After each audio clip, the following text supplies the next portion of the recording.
You ever wonder how it starts? Not the love story, the slow disappearance, the part where you stop recognizing your own reflection. It doesn't come crashing in like a storm. It slips in like fog, quiet, gentle, almost comforting.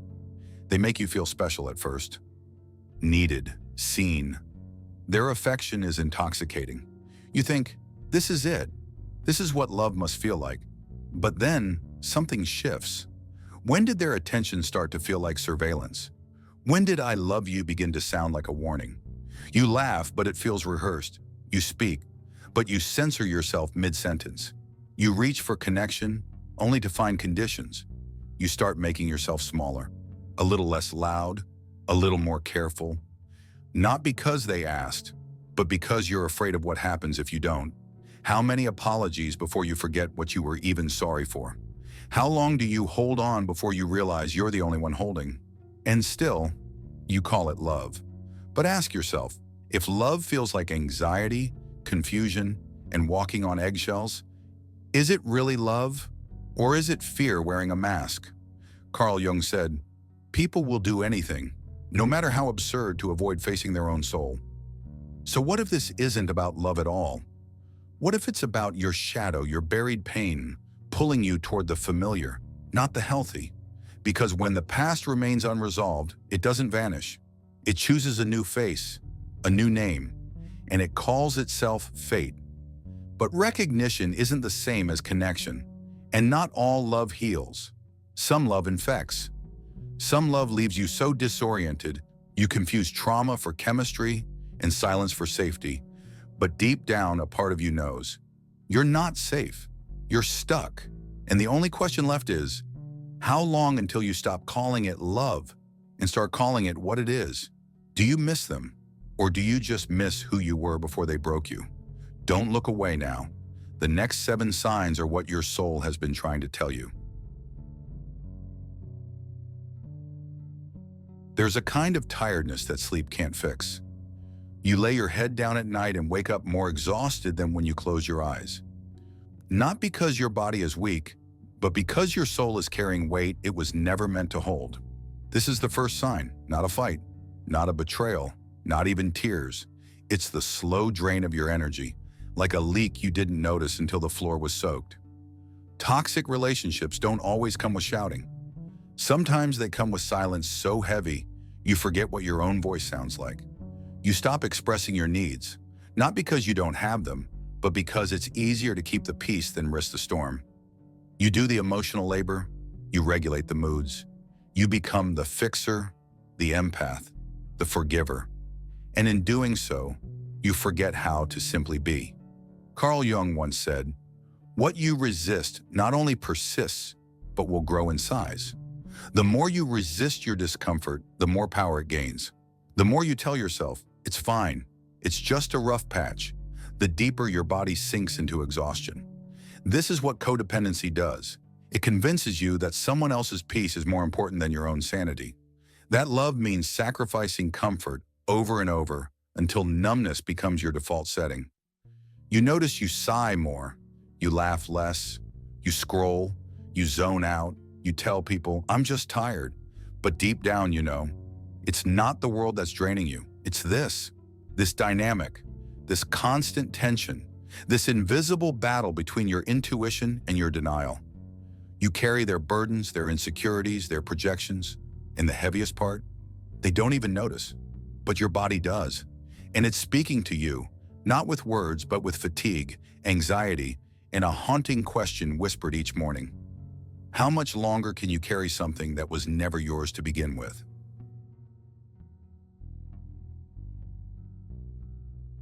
They say you're too much, too sensitive, too cold, too clingy, too distant, too emotional, too detached.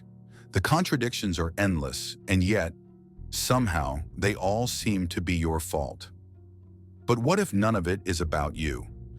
Carl Jung introduced the world to a deeply unsettling idea: projection. The idea that what we refuse to accept within ourselves, we unconsciously throw onto others. We don't see people as they are. We see them as we are, distorted by the lens of our own fears, wounds, and suppressed truths. In toxic relationships, projection isn't just common, it's constant. They criticize your behavior, but if you listen closely, you'll notice something strange. Their accusations often mirror the very traits they're desperate to hide. They accuse you of needing too much, because deep down they fear their own emotional dependency. They call you cold, because they can't face the emptiness inside themselves. They say you're selfish, because they're terrified of confronting their own inability to give. You become a mirror, and what they see in you isn't your reflection. It's their own shadow screaming back at them. This is where gaslighting takes root. They deny your reality, twist your words, and make you question your own sanity. Over time, you stop trusting yourself. You second-guess your reactions. You wonder if you're really the problem. But Jung warned us, until you make the unconscious conscious, it will direct your life, and you will call it fate. When someone refuses to meet their shadow, they will fight anyone who reminds them of it. And if you're the one holding up that mirror, you become the enemy in their internal war. Blame shifting becomes survival, manipulation becomes defense, and love becomes a battleground for power. But the truth is, you were never too much. You were simply standing too close to someone who couldn't handle seeing themselves. Their fear wasn't your fault, but their projection became your prison, and the only way out? Stop absorbing what was never yours. Start recognizing that sometimes the accusations people make are just confessions whispered in disguise. There's a moment in every toxic relationship when you stop recognizing yourself. Not all at once. It's a quiet, gradual erosion. You cancel plans without saying why. You stop sharing your favorite songs. You water down your jokes, your dreams, your voice just to avoid another argument. At first it seems small, a compromise, a kindness. But over time it becomes a habit, a survival strategy. And then one day you realize you haven't laughed like you in weeks. You haven't read your favorite book, or danced in your kitchen, or said what you actually think. Not because you changed, but because you were busy trying not to disturb the waters. This is self-abandonment, the silent contract we sign when love feels conditional. When peace costs authenticity. Carl Jung warned us about this. He said the greatest danger is not being rejected by others, but rejecting the self, betraying your own soul to belong to someone else. Because when the fear of conflict outweighs the need for expression, you don't just lose connection, you lose identity. You become smaller, dimmer. You turn down your volume, lower your brightness, and close the curtains of your inner world, hoping they'll stay, hoping they'll love the version of you that's easier to manage. But love that requires your disappearance is not love, it's control. And this is where trauma bonds are born, where pain gets mistaken for passion, where chaos feels like care. You feel dependent, not because you love them, but because you've forgotten how to be without them. You stay not for joy, but for familiarity. And slowly the cost of staying becomes higher than the fear of leaving. Because when you abandon yourself for too long, you stop believing you're worth coming back to. But you are. You are not too much, not too emotional, not too loud, too quiet, too opinionated, too independent. You are simply not theirs to control, and no relationship that demands your silence is worth the sound of your truth. So ask yourself, who were you before you learned to shrink? And more importantly, are you ready to return to them? Love isn't supposed to feel like a slot machine, but in a toxic relationship, it often does. You never know what you're going to get. One moment, they're warm, attentive, magnetic, the person who makes your heart race. The next, they're cold, distant, unrecognizable. You try harder, say less, give more. And just when you're about to walk away, they pull you back in with just enough affection to make you stay. This is not love. This is intermittent reinforcement, a powerful psychological trap where inconsistent rewards create the strongest addictions. It's the same mechanism that keeps people glued to casinos. You don't win every time. You win sometimes. Just enough to make you crave the next hit. Carl Jung believed that outer chaos often mirrors inner chaos. So when you're stuck in a cycle of emotional highs and lows, It's not always the other person you're addicted to. Sometimes, it's the pattern itself. You grew up in unpredictability. You were taught that love is unstable, that affection must be earned, that attention is a reward for good behavior. And now, you mistake anxiety for butterflies. You confuse tension for connection. You call it passion, but it's actually survival mode disguised as romance. This unpredictability keeps you emotionally hostage. You spend your days walking on eggshells and your nights replaying conversations, searching for where it all went wrong. But deep down, a part of you still believes, if I just do this right, they'll come back. If I love them enough, it'll finally be consistent. But it won't, because consistency kills the illusion. And the illusion is what keeps you hooked. This kind of relationship doesn't teach you to love. It teaches you to chase, to beg, to mold yourself into whatever version they respond to best. It's not about who they are. It's about the emotional drug they offer, a temporary escape, a dopamine spike, a fix that always fades too fast. So ask yourself this, is it love you're holding on to? Or is it the craving for the next unpredictable high? Because real love isn't a gamble, and your heart was never meant to be played like a game of chance. You don't see them as toxic. You see them as hurt, broken, misunderstood. Someone who just needs a little more love, a little more patience, a little more of you. You become the caretaker, the empath, the one who stays when everyone else left. You convince yourself that your love can be the cure, that if you just hold on long enough, they'll finally see your worth. They'll heal, they'll transform, but they don't. And every time they hurt you, you rationalize it. They didn't mean it. They've been through a lot. I know there's a good person in there somewhere. What you don't see is that you're not loving them. You're trying to rescue the child version of you, the one who wasn't chosen, protected, or understood. Carl Jung called this the wounded healer archetype, the desire to fix in others what we couldn't fix in ourselves. But here's the truth. Healing someone else will never heal you. You pour your time, your energy, your love into a person who can't even hold it. You bleed for them, hoping they'll stop bleeding on you. But they won't, because they don't want to change.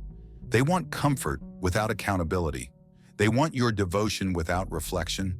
And every time you stay hoping they'll be different tomorrow, you teach yourself that your needs don't matter, that your love must come at the cost of your well-being. This isn't compassion, it's self-abandonment disguised as virtue.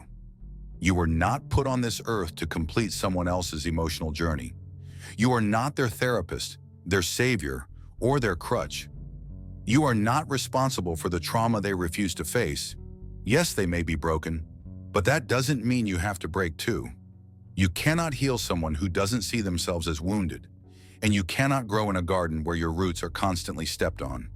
At some point, you must ask yourself, do I love them? Or do I just want to be the one who finally fixes what everyone else left behind? Because real healing begins the moment you stop rescuing others and start rescuing yourself. You used to know who you were, your favorite songs, your weird little quirks, the way your mind wandered when no one was watching, the things that made you you before you began to orbit around someone else's gravity.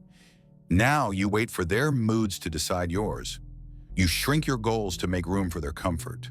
You silence your opinions because disagreement feels dangerous. And slowly your identity dissolves, not in a dramatic cinematic collapse, but in quiet moments of self-denial, a skipped dream, a silenced truth, a postponed passion. Carl Jung called this the death of individuation, the process of becoming who you truly are, separate from the expectations of others. In a toxic relationship, this process halts completely. You're no longer evolving. You're adapting. Not growing into yourself, but bending yourself into a version that won't be rejected. You become a reflection, not a person. You feel their pain more than your own. You memorize what they love, what they hate, what they need, until you forget what you ever wanted. And the scariest part? You convince yourself that this sacrifice is noble, that love means losing pieces of yourself as an offering. But real love doesn't erase you. It doesn't ask you to disappear so someone else can feel whole. So ask yourself, who were you before they named you? Before you adjusted your tone, your dreams, your energy, just to stay in their orbit? What dreams did you stop chasing? And who might you become if you finally chose to chase them again? Because to be whole, Jung said, we must break away from the roles we were taught to play, the people we were trained to please. And sometimes the first step back to yourself is realizing you've been gone. There comes a moment when you know, not suspect, not wonder. You know this isn't love, not the kind that nourishes, sustains, or grows. You know it's toxic. You feel the weight in your chest, the ache in your gut, the silence you've taught yourself to live with. You've replayed the conversations, justified the red flags, made excuses until the truth was undeniable. But still, you stay.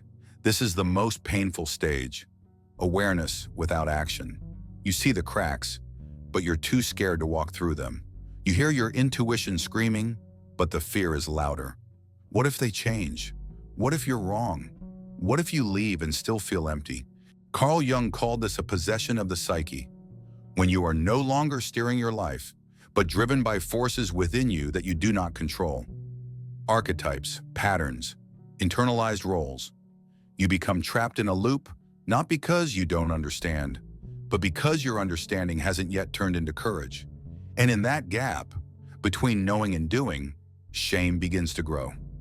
You think, if I'm so aware, why can't I leave? But healing isn't logical, it's emotional. And fear doesn't vanish with clarity, it deepens. Because now you're awake, and you realize how long you've been asleep. There is an inner war between who you are and who you've been told to be, between what you need and what you've settled for, between truth and survival. And the hardest part? You're the only one who can choose to walk out. But that choice, when it finally comes, will not be loud. It will be quiet. A decision made not in rage, but in reverence. A promise to yourself. Not to flee from pain, but to finally stop living inside it. Leaving doesn't always look like slamming doors or dramatic exits. Sometimes it begins in silence, when you finally stop explaining yourself to someone who never really listened. When you whisper no more in your mind long before your feet ever move. Because leaving a toxic relationship isn't just about walking away from a person. It's about walking away from a version of yourself that learned to survive through self-betrayal. It's about unraveling the illusion that pain is proof of passion, that chaos is romantic, that love means endurance no matter the cost. Carl Jung once said, "The privilege of a lifetime is to become who you truly are. But to become that person, you first have to bury the one you became to please others." And that's the hardest part. Not the separation, but the return. The return to your own voice, your own rhythm, your own truth. There's no clean break, no timeline. Healing isn't linear. It's a war between remembering who you were and grieving who you had to be to make it through. Some days you'll feel strong. Other days, the ghost of what almost was will try to pull you back in. That's okay. You're not meant to be perfect. You're meant to be free. Free from the cycles that once felt like destiny. Free from the patterns passed down as love. Free from the weight of roles you never chose. You don't need revenge. You don't need to prove they were wrong. You need to resurrect yourself, because the story doesn't end when you leave them. It begins when you choose you, not the broken, contorted version, but the whole breathing self beneath the rubble. And in that quiet, sacred space, after the chaos, after the collapse, you finally remember. You were never hard to love. You were just too real for someone addicted to the fantasy of control. If you could see yourself through their eyes, would you still love you? Not their compliments, not their promises, but their actions, the silence when you needed words, the absence when you needed presence, the coldness you kept forgiving. Would you still call it love? Or would you finally admit what your heart has been whispering all along? Toxic relationships don't just distort how we see others. They distort how we see ourselves. You stop looking in the mirror and seeing a person. You see a version of yourself they taught you to be. Smaller, quieter, more convenient. But that version is not the truth. Carl Jung once wrote, "There is no coming to consciousness without pain. And yes, awakening hurts, but it also liberates. You don't need to have all the answers. You just need to start asking the right questions. Questions like, who am I when no one is watching? What parts of myself have I buried for love? And what would it look like to come home to myself?" This is not the end. It's the threshold. Write it down. Speak it out loud. Share your story. Because the moment you choose truth over illusion is the moment you begin again. Was this just a video or a mirror? If it reflected something real, subscribe, and let's keep going deeper.